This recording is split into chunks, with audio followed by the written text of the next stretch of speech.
Visit wetandforget.com for a store near you. This is the beat of sports. Winning's intoxicating.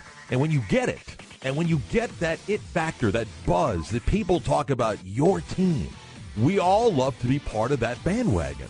And it always leads to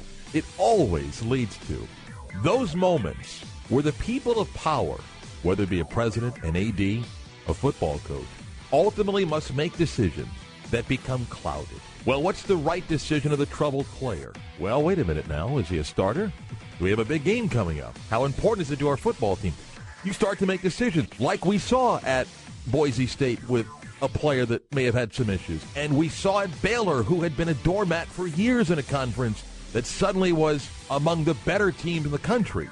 It makes you think irrationally at times. The beat of sports with Mark Daniels. 9 a.m. weekdays on 740 The Game.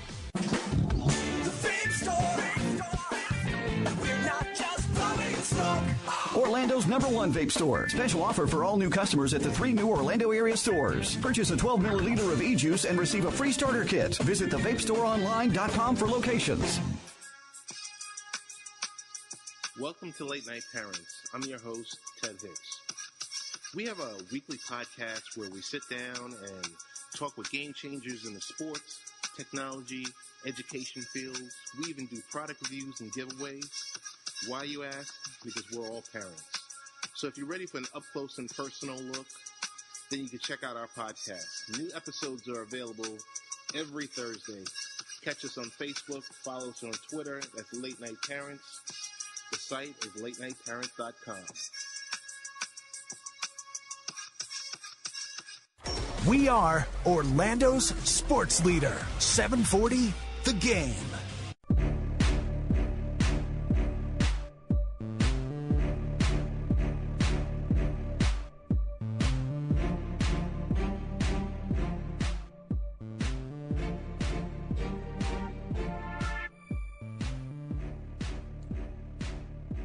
We are back for the final segment here at Full Court Press Radio, sponsored by SOFOELLC. This is Danny Thompson talking to you tonight from Orlando, Florida. 407-916-8255 or toll-free 800-729-8255. You want to get your last-minute things in for me and Mark tonight. Like I said, Paul's out tonight, but we know he's listening in, so he'll be back in the studio with us next week. So, Mark, we're going to finish up talking about the Milwaukee Bucks and the Chicago Bulls before we head up out of here tonight. You know, you asked me a question about the Milwaukee Bucks, and to me, the players we talked about Chris Middleton being the strength, and the weakness of this Bucks team right now is the fact of there is no interior presence. You know, for Greg Monroe, and he's not exactly the best defensive center in the league. He's pretty much he can barely guard a chair. The only defensive presence this team has is John Henson, and he's very foul prone and he's not exactly the strongest guy in the league. This is where they miss Larry Sanders, who retired last year, to take care of personal matters. This team misses him, and they don't have that guy in the interior block to guard somebody. If you're going against, the big centers that can score in the post or they can rebound or be very physical, Greg Monroe is far from that. So for me, the biggest weakness of this team is the fact of, yes, outside shooting is a problem, but there's nobody in the post at all. So it could be a field day for those teams with inside presences. But Mark, we talk about the weakness of this team, but what is the strength of the Bucks? I would say, something that you touched on earlier with the Pacers. I think it's the versatility. One thing, with the Bucks, you can, kind of change guys in and out of the lineup.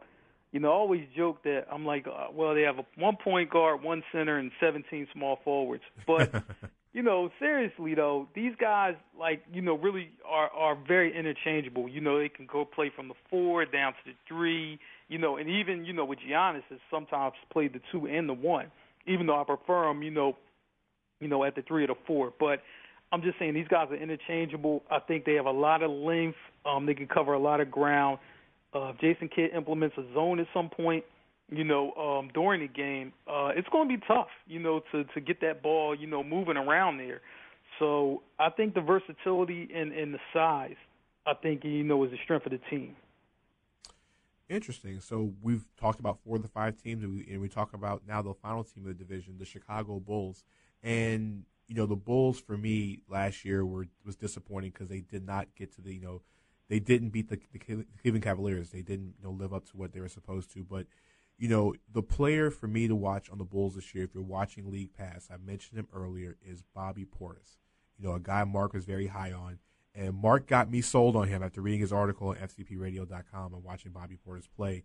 I think he's the guy to watch. I think if he can step into the role, Taj Gibson is gone. They've been trying to move him anyway, but now you don't have to take such a big ransom to get Taj Gibson out of there. You can actually find a pretty solid shooter or a solid swingman to get Taj Gibson out of your hands. But if you can get Bobby Portis to play at a high level, a good rebounder, solid inside scorer, it's going to work out. I like Bobby Portis, so he's my guy to watch in the Bulls. Mark, who is your guy?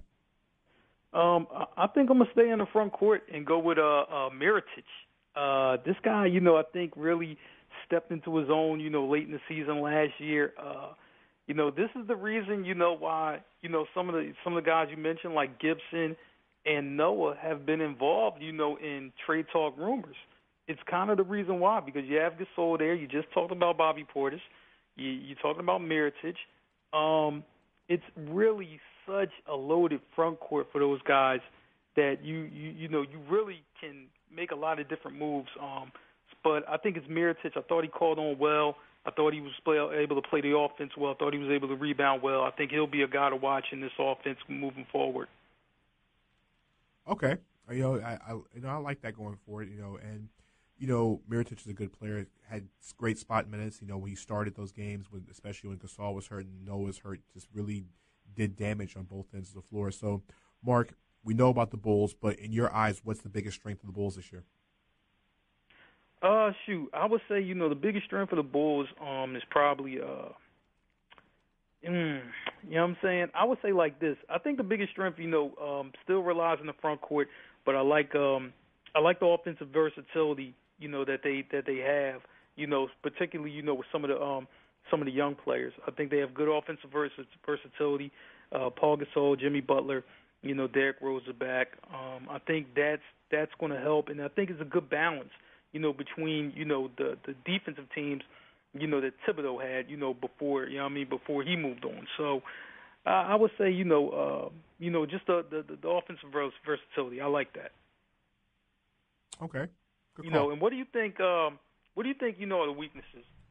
Of this Bulls team. What can hinder them from making them run to the title? 2 words: Fred Hoiberg. Everybody talks about how Fred Hoiberg runs a running gun style, and he's more open and more player friendly, and he's not Tom Thibodeau. The one question is, will he be able to preach defense the same way Thibodeau did? I know he's going to open the offensive game up. They're going to score more points. But if this team cannot defend at the same level that got them to this point, then it's pretty much pointless. The Bulls have some very, very good defenders. Gibson's a very good defender. We all know how good Noah is when he's defensively healthy. Jimmy Butler's an all-world defender. Derrick Rose has his moments. It is what it is. But, Dunleavy, I don't really count him. But Gasol, But if he can get these guys to play defensively at a high level all season, then you can't go against Chicago. But for me, I think if Hoiberg doesn't get the NBA coaching down and doesn't get this team playing defense, then it could be a long year in Chicago, and I think the ship will be sailing further away from it. So we're going to take a quick 30 seconds on this one. We're about to close out the show in the next 5 minutes. So, Mark, in 30 seconds, if you had to pick a starting 5 with the best players in this division, who is your starting 5? Nope. Jimmy Butler's playing the 2, LeBron at the 3. I'll take Joe Kim at the 5. Point, not really sure. Maybe I'll go with the new guy Reggie Jackson, and at the 4, probably Pau Gasol. All right. See, interesting choice in the starting 5. My 5 is a little bit different. I'm going to agree with you on this one. Reggie Jackson's the best point guard in the division. I don't see anybody else in the division. I know Derrick Rose is on there, but he's just not healthy enough for me. I am going to agree with you on Jimmy Butler. I'm also going to agree with you on LeBron James. They're both no-brainers. But for me, I'm taking Andre Drummond at center over Joakim Noah. I think he's the next big thing of that in the division, and he's one of the most talented players. And I'm also going to take Paul Gasol at the 5. He was an All-Star last year. It's kind of hard to leave Paul George off the list, but, LeBron and Paul play the same position, so it's kind of hard to bet against him. And Butler is becoming one of the 10 to 15 best players in the NBA as we speak right now, so it's kind of hard to do that. But, Mark, before we close it out, who wins the division in your eyes? I say it's the Cavs. I think the Bulls have too much to adjust to. Cavs are ready to rock and roll. I have Cleveland. And I don't think either one of us are going to disagree with that one. Cleveland wins the division hands down. I do like Milwaukee. I do like the other teams in the division. This division is probably the strongest of the three in the Eastern Conference because they might get the most playoff teams in the division. But I think Cleveland wins the division by at least 5 or 6 games. So it is what it is. And, it's hard to bet against a team that has 3 of the top 8, I think top 20 players in the NBA on the roster when fully healthy. And you're not even talking about Mozgov. You're not talking about Tristan Thompson. You're not talking about Mo Williams or the other guys they have on the team, J.R. Smith, Amon Shumpert. So I think the Cavs win the way with this division. So, Mark, we're about to close out the show. What you got coming up, and how does everybody get in contact with you? Man, thinking about some things. I know some people want me to talk Pacers. Of course, my Philly fans want me to talk Sixers. So I'm looking, at that Southeast Division. I might talk about the Hawks. I might talk about the Pacers. We got to see, what I'm going to go with. But if you want to reach me, just Breakdown Sport at Twitter and on Instagram. If you want to have some fun with some memes and things like that, Breakdown Sport on Twitter, though, I guess talk about anything basketball related, I'm there. Mark Johnson, social media manager and also NBA draft expert of Full Court Press Media. Thanks for coming on the show tonight, Mark. We'll see you next Tuesday. All right, see you then. And before we close things out on the show tonight, I want to give a big shout out and a big thank you to some of the sponsors of the show. SOFOELLC, who is the title sponsor of the show. John Hamilton and his entire team out there, they do so many different things in the community, so many great things they have coming up. So please follow them at SOFOELLC on Twitter and on Instagram as well, too. A big shout out to our good friends at Jim Fouquet at Century 21 Rue Realty. If you're looking for a home here in the Orlando area, especially Central Florida, give Jim a shout. He's very, very good at what he does. He'll get you in your dream home, and he also will take care of you at the same time with very, very good services. And also to our good friends at Late Night Parents, and also their website and also their show. Follow them on Facebook as well, too. As far as my shouts as well, too, big shouts to everybody listening to the show every single week. Go on to the website, NBAFCPradio.com. I have my new Quick 5 column that's going to start debuting tomorrow as well, too. Big shouts to everybody listening to the show, calling the show, and also give us the big thank yous. And last but not least, I didn't shout her out last week, my wife, Ellen, at home, and my 2 children, who are probably staying up listening to Daddy on the show tonight. So I want to give those shout-outs to those 3 because they're my favorite 3 in the world. And so we'll be right back next week, 9 p.m. Eastern Time, with our Central Division preview. Me, Mark, Paul's going to be back in the studio, and our good friend Zach Oliver from Orlando, Pinstripe Post, talking everything Magic and Southeast Division. We're out next week. I see my producer Chris calling me. We'll see you next week, guys.